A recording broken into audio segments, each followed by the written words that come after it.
Ab jetzt wird live übertragen, das ist schön. Habe ich die Ehre, schönen guten Tag, grüß Gott. Kassettenschmerz ist wieder angesagt. Wir haben wieder den heißen Scheiß am Start. Das erfahrt es nur bei uns, weil wir nämlich vor sämtliche Big Name Studios persönlich angeschrieben werden mit diesen Informationen. Aha, nach unseren Nippelverhärter haben sie nämlich die Beschwerden gehört, dass wir, beziehungsweise ich, nicht persönlich informiert wird. Und deswegen werden wir jetzt mit News versorgt. Erstmal, was ist jetzt hier? Erster, Servus Pur, Moin, Habitäre, Dragoncry, ich habe W. Marquez und der Jojo, steht das da jetzt? Hallo? Cooles Cappy, I know, vielen Dank, habe ich selber gemacht. Schau's, gell? Da habe ich natürlich für dich halt wieder fatale Flammen, Boglermons dabei zum Unboxen und wieder ein One Piece OP13 Booster und, falls was in Schwein gehört hat, haben wir auch noch eine Katze da für alle Katzenliebhaber. Sie ist stinksauer. So, haben wir Katzen auch noch ins Bett gehalten. Das muss Klicks geben ohne Ende. Fangen wir mal wieder an mit unseren Trailer, die wir uns natürlich nicht anschauen dürfen. Drum gibt es ein paar Poster dazu. Und da ist das erste Poster, warum ich jetzt darüber sage, dass jemand einlade. Ich möchte keinen einladen. Ich will hier keinen sehen. Boglamon muss sein, muss definitiv sein. Und kaufe ich morgen auch wieder Nachschub für uns ein. Wir haben ein Poster zu Psycho Killer. Ein neues Poster, das ich nicht sonderlich schön finde. Deswegen habe ich euch nur ein anderes Poster dazu rausgesucht, das ich ziemlich geil finde. Und warum zeige ich den? Es gibt noch keinen Trailer oder so dazu, nur die Poster sind jetzt eben veröffentlicht worden. Aber er ist von da sind Leute involviert, von Barbarian und Seven, also 7, für alle, die nicht so gut Englisch kennen. Und ja, da sind einmal Leute drinnen, die mit involviert, die fast schon garantieren, dass der Film gut wird. Vor 8 mm sind noch Leute dabei und Weapons, wie man auf dem Poster sagt. Also, ja, den müssen wir auf alle Fälle sehen, diesen Streifen. Dann haben wir einen Trailer zu The Bride, den Film von der Maggie Gyllenhaal, das ja bekanntlich die Schwester ist vom wie ist der Jake Gyllenhaal, oder? Schwester, Bruder, Schwester? Ich weiß es nicht. Der Trailer ist draußen. Hm, hm. Kann durchs Mögliche sein, der Film. Christian Bale ist dabei, der gibt es ja normal für keinen Schund her, möchte ich mal behaupten. Aber der Trailer hat jetzt mir, oder beziehungsweise sagt für mich irgendwie nicht wirklich viel aus.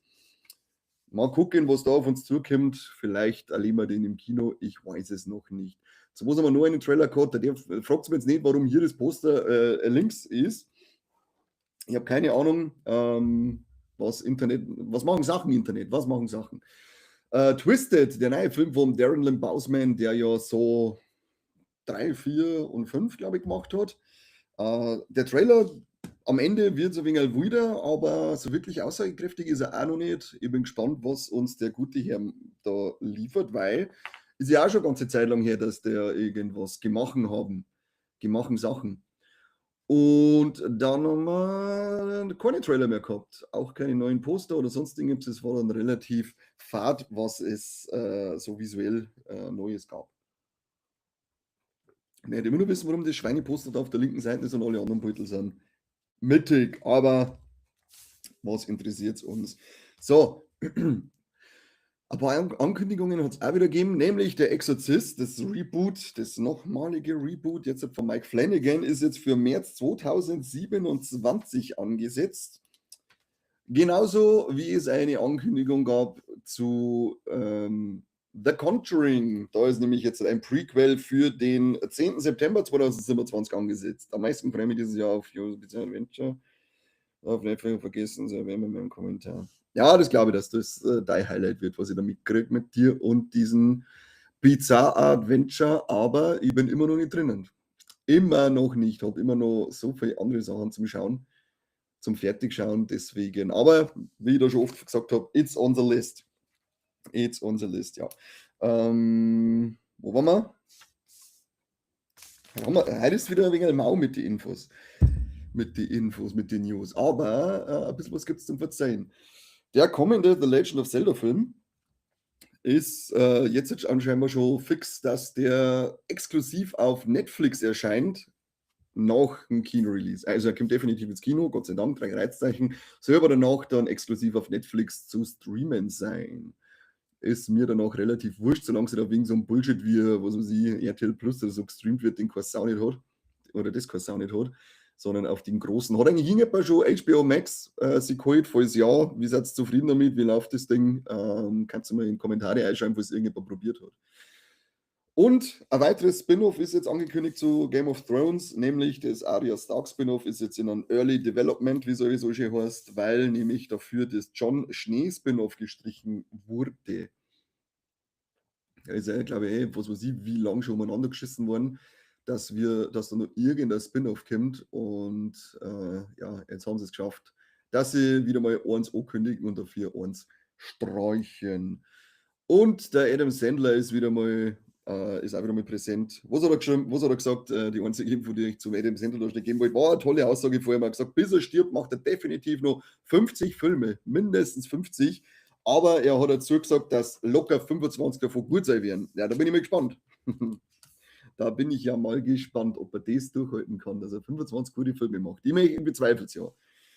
Bin mir noch nicht sicher, aber erst wegen Welcome to Derry, das wir schon jucken. Ja, Welcome to Derry war es allein schon wert, wenn man vorher noch nicht Wow gehabt hat, wo man es auch schon noch kennt, dann kann man sich auf alle Fälle mal so einen HBO Max Zugang machen. Ich bin jetzt auch am Spekulieren, ich glaube, ich schaue mir jetzt noch ein Handvoll Filme an, die ich noch nicht gesehen habe und die gerade, glaube ich, exklusiv auf Wow zum Streamen sind, wie Love Lies Bleeding, Drachenzähmen leicht gemacht, Realverfilmung mehr, die noch sehen und Mickey 17. Das sind jetzt mit spontan 3 Filme, die ich glaube nur umsonst auf Wow jetzt streamen kann. Und wenn ich die geschaut habe, haue ich glaube ich Wow in die Tonne und hole mir dann ein HBO Max Abo, weil es ja preislich da nicht viel Unterschied macht. So, Adam Sandler Sepp Abdampf. Stimmt, eine weitere traurige News, für mich zumindest, ist der neue Tommy Wirkola-Film, dieser High-Film, ursprünglich dieser Shivers oder Shiver, ist jetzt halt komplett, also Kino-Release ist jetzt komplett gestrichen und dafür kommt er dann direkt auf Netflix. Das finde ich gar nicht so geil, möchte ich lieber erst einmal im Kino. Also ich möchte allgemein immer alles erst im Kino haben. Bin gespannt, was das wird. Ist jetzt auch wieder ohne Titel, weil es kommt anscheinend noch irgendetwas auf, da steht es irgendwo Time Loop Shark Thriller vom Tim Miller, der auch Shiver heißt und deswegen ist jetzt der Tommy Wirkola High Shiver Film unbetitelt aktuell. Haben wir da ein Datum dabei? Weil er war steht nichts dabei, aber es soll auf alle Fälle dieses Jahr noch kommen. Unschön, sage ich, unschön. Filme immer erst ins Kino, ihr Sackratten. Dafür haben wir jetzt halt einige geile Streaming-News, also Casting-News, denn wir haben endlich mal Neuigkeiten zu der God of War-Serie, nämlich wer Kratos spielt und das ist der Ryan Hurst. Man kennt ihn als Beta von Walking Dead und ich glaube aus Sons of Anarchy, wenn ich das richtig im Kopf habe, die Serie habe ich leider noch nicht gesehen, steht noch auf der Liste. Ist aber auch nicht die einzige Casting-Bestätigung für die God of War-Serie, denn auch die Lady Sif ist gecastet worden, nämlich die Theresa Palmer. Und Sif war die, ich glaube, Göttin der Familien oder so, die Frau vom Tor auf alle Fälle. Also kann man mir schon so ein bisschen God of War Ragnarök-Sachen in dieser Serie erleben. Oder ich glaube, ein Tor hat man bei den Spielen erst im God of War Ragnarok gesehen. Weiß nicht mehr genau, ist mir egal. Harry Potter Serie gibt es auch News, nämlich ist jetzt der Hans Zimmer als Komponist für den Score verpflichtet worden. Genau, verpflichtet, so heißt das Wort. Dann gibt es einen weiteren Teil von 47 Meters Down. Wer hätte es gedacht, dass wir da wirklich 3 Teile kriegen dazu? 47 Meters Down, The Wreck. Und da ist jetzt unter anderem der Ron Livingston gecastet worden. Den kennt man aus, ja, stimmt, den ersten Conjuring. Da ist er hier, Band of Brothers. Oh, das ist lange her, kann ich nicht mehr sagen. Hat aber anscheinend alle 10 Folgen überlebt, da schaust du her. Da schau ich her. Dann ist da auch dabei die Sadie Stanley. Die kennt man, also hier, Sadie Stanley, die kennt man aus, mach nicht so schnell, kann ich. Karate Kid Legends nicht gesehen, Criminal Minds nicht gesehen. Habe ich irgendwas gesehen, wo ich diese Frau hier kennt? Also ich kenne es nicht, vielleicht kennt sie jemand von euch. Mir ist die Dame unbekannt. Und dann noch die Bo Bragason, ich weiß es nicht. Die ist auch mit dabei.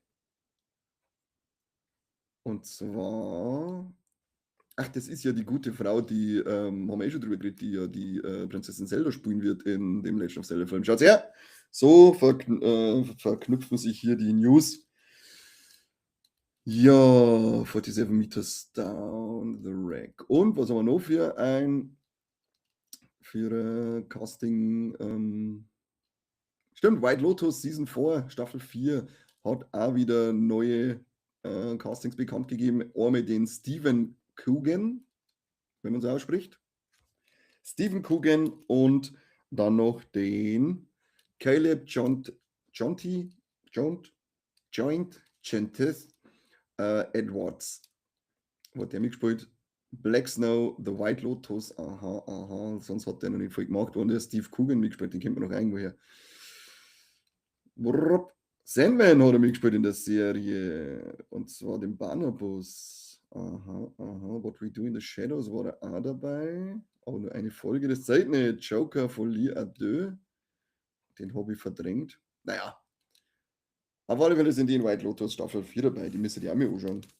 So viel zum Anschauen, dass es immer so hoch gelobt wird. Ich wollte euch wieder, hierüber habe ich die Ehre, ich wollte euch wieder tolle Einkaufsratgeber mitgeben, aber der Mike ist ein faules Schwein halt gewesen und hat mir keine Informationen zukommen lassen, wo es diese Woche an physischen Releases ansteht. Naja, dafür gibt es Streaming-Releases diese Woche auf Paramount Plus, eine Doku. Da wird sich der Corby freien. Wobei es ist ein Serienkiller-Doku, das ist ja wieder nicht so ein Corby seins, glaube ich. Aber hier, Handsome Devil, Charming Killer, die Geschichte des Wade Wilson, der sie da dann eben nur die Fresse hier so zu tätowieren hat lassen. Als hätte man es nicht von Haus aus schon gewusst, dass er im Knast sitzt, weil alle im Gesicht Tätowierten sind Knackis. Das ist ein ungeschriebenes Gesetz. Gefloh. Das ist auf alle Fälle eine interessante Doku, weil ich habe von dem schon ein bisschen gelesen und ja, das ist, glaube ich, schon wieder harter Tobak. Und dann natürlich auf HBO Max, wenn wir da schon vorher drüber geredet haben, A Night of the Seven Kingdoms seit Montag zum Streamen. Ist aber, glaube ich, wöchentlicher Release, wenn ich das richtig im Kopf habe. Also die Serie das für mich schon wieder rechtfertigen, dass ich mir einen HBO Max Zugang hole. Aber da wir jetzt noch nicht. Erst einmal tun wir warten tun auf alle Filme, die ich auf Bauno anschauen muss. Köstliches Wasser. So, Kinostarts der Woche. Wer den Post noch nicht gesehen hat, kennt sich noch nicht aus. Drum hier nochmal für euch. Am 22. Januar, übrigens mein Geburtstag, also wer mir ganz, ganz teure Geschenke, die mindestens 800 Euro kosten, schicken mich. Am Donnerstag ist es soweit, da kann man es mir schenken. Die 3 Fragezeichen Toteninsel. Dann haben wir noch Hamlet, der ja auch mal einen sehr, sehr großen Hype irgendwie bei den Amis zumindest erfahren hat, was ich so gelesen habe. Dann haben wir die progressiven Nostalgiker. Sagt man gar nichts, aber das Poster schaut aus wie ein cooles Ding aus den 60er, 70er Jahren. Eine Komödie. Mercy mit dem Chris Pratt. Dass der auch wieder mal was macht, außerhalb von irgendeinem Franchise. Das fast normale Leben, eine Dokumentation. Die Stimme vom Hinterer Chap, ein Drama. Astrid Lindgren, die Menschen hat den Verstand verloren. Biopic, Dokumentation. Ansonsten aber nicht viel. Eine Doku bzw. Konzert von Megadeth kommt noch. Splitsville, Lesbian Space Princess. Also der Name ist schon so geil, dass man den Film eigentlich auch schon möchte. Ein Animationsfilm. Dann haben wir noch Border 2, Wir die Wolfs, auch eine Dokumentation. So finstere Nacht wird noch vor 2008 wird noch in manche Kinos aufgeführt, bei uns leider nicht, soweit ich festgestellt habe. Delegation und Echoes from Borderland. The Great Warsaw Race. Und das war's. Sonst kommt nichts für euch ins Kino. Dann haben wir noch unsere Streaming-Charts der Woche. Mal schauen, ob Stranger Things Staffel 5 immer nur auf Platz 1 ist. Mal gucken. Mal gucken. So. Fangen wir an mit Platz 10 ist diese dämliche Beast Games, der zweite Staffel von Prime Video. Platz 9 wieder Prime Video mit der zweiten Staffel Fallout. Das freut uns, weil das eine sehr gute Serie ist, finde ich. Aktuelle Folge feiert man, was haben wir heute? Dienstag, morgen gibt wieder eine. Ich will 2 Folgen morgen hinten noch. So kabliert. Dann haben wir HBO Max, die zweite Staffel von The Pit auf Platz 8. Und so weit gefallen auf Platz 7 ist die 5. Staffel Stranger Things jetzt. Minus 70,2% hat es an Zuschauerminuten verloren, ist aber immer noch bei 2 Milliarden. Insgesamt 2 Milliarden. Platz 6, Runaway, die erste Staffel auf Netflix. Dann haben wir auf HBO Max die erste Staffel The Pit auf Platz 5. Auf Hulu ist die erste Staffel 22.11.63, was auch immer das sein soll, sagt mir überhaupt nichts. Ist auf alle Fälle auf Platz 4. Landman, die zweite Staffel, Paramount Plus, ist auf Platz 3. Dann haben wir Peacock mit der 4. Staffel The Traitors auf Platz 2. Und Platz 1 ist His and Hers, die erste Staffel Netflix. Ja, so schauen die Charts hier aus. Ging jetzt bis zum 15. Januar. Filmemäßig, schauen wir mal, ist da irgendwas Cooles dabei? Evil Influencer, The Jodie Hildebrand Story ist auf Netflix. K-Pop Demon Hunters, immer noch, was geht denn überhaupt ab hier? One Last Adventure, na, ist eigentlich nichts Gescheites, das wir irgendwie erwähnen müssen. Drauf geschissen, würde ich sagen, drauf geschissen. Gut, das war's heute schon mit den News, mit den Neuigkeiten. Da gehen wir dann gleich mal an Unboxen. Wir fangen mal wieder an mit One Piece. Wir haben ja wieder eins One Piece hier. Die sind wenigstens so gnädig, dass die so eine kleine Ritze drinnen haben in einen Booster zum leichter Aufmachen. Und bei allen anderen kämpfe ich ums Überleben, bis ich das Ding aufgekriegt habe. So. Mal schauen. Let's get rich with cards. Beppo ist der erste. Dann haben wir hier den Fossa. Der sagt mir schon wieder gar nichts mehr. Sehr fix. Whoopslap. Ja, den kennt man. Den haben wir schon mal gesehen. Napoleon. Das ist mal der Hut von der Big Mama, oder? Oder? Dann haben wir ein Event. The world's equilibrium cannot be maintained forever. Weiterer Charakter, nämlich Frankie.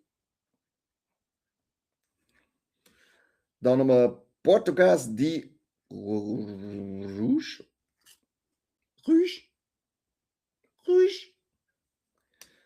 Die Boa Marigold. Dann haben wir Prometheus. Den Pythagoras. Jetzt wird hier geglitzert. Ein Event, but Ace here said you deserved it. Aber eine Glitzer-Event-Karte bringt keine Koletten, genauso wie die Kusuki Hiyori, glaube ich, auch keine Koletten einbringen wird. Heißt, dank One Piece Booster werde ich nicht schweinekackenreich. Danke für nix. Haben wir wieder einen Haufen Geld umsonst ausgeben. Ja, umsonst natürlich nicht. Wir sind ja ein Sammler und wenn wir das natürlich ganz haben. Schauen wir mal, was wir bei die Fatal Flames jetzt dann haben. Ob wir da mit 1 Reichtum rausgehen. Denn aus dem Podcast gehe ich auch nicht mit 1 Reichtum raus, weil ich sauber zwingen Steady-Abos für euch gemacht, wenn ihr knickerten, knausrigen Hundling. So, Blimfer mit Ruf nach Unterstützung und einem Tackle. Ja, Ruf der Unterstützung hätte ich auch gern an euch gerichtet. Macht's mehr Steady-Abos. Pamo, Heuler und Mini-Stromstoß. Dann haben wir einen Kramux mit einem Hinterhalt in den Anus. Irgendwie cooles Artwork. Squaggler mit einem Gifthieb. Dann haben wir einen Rabigator, rächende Reißer und Einhämmern. Meloetta mit beruhigender Melodie und einem magischen Schuss. Den gibt es am Wochenende am Bahnhofsklo. Rieseneis. Hier damit Hätte ich Bock drauf. Rockeimann, jetzt ist hier wieder voll am Schillern und Glitzern und cool sein. Genauso wie Europe mit Blasengully. Schiller, Glitzer, Schiller, Glitzer. Und ein Genesekt mit Käferkanone und Tempoangriff. Aber das schaut wieder alles nicht nach sündhaft teuren, wertvollen, unbezahlbaren Karten aus. Kein Glücksgriff für mich heute, kein Glücksgriff für mich heute. Naja, was soll's? Was soll man machen? Was soll man machen? Das war's schon wieder für heute, Leute. Ich weiß, heute war es eine wirklich sehr kurze Runde, aber Infos, was soll ich machen, wenn die Leute nichts zu treiben da in New York? Wenn die Leute nichts zu treiben, dann kann ich leider nicht mehr erzählen. Ich habe euch alles gesagt, was ich gewusst habe, was ich herausgefunden habe, was auch noch irgendwie ansatzweise interessant war. Jetzt unsere Nippelfee hat da auch die neue Folge mit unseren Highlights aus dem Jahr 2026. Die sind seit heute online. Und dann sehen wir uns nächste Woche wieder zum Kassettenschmerz. Natürlich hören wir uns zu einer neuen Folge. Am 30.01. übrigens, wir haben fast vergessen, 30.01. Sneak des guten Geschmacks wieder in die Cineplexens. Ich kann euch natürlich nicht sagen, was für Film das ist, aber er rentiert sich auf alle Fälle, dass man da hinkommt. Schreibt es sich auf, 30.01. Sneak des guten Geschmacks. Ansonsten, wie gesagt, nächste Woche neue Folge, nächste Woche neuer Kassettenschmerz und wahrscheinlich nächste Woche auch ein Talkthrough vom Januar, Numero Uno. Danke an alle, die dabei waren. Dickste Potatoes. Aha. Macht's es gut. Küsschen auf die Nüsschen. Und auf Wiederschauen.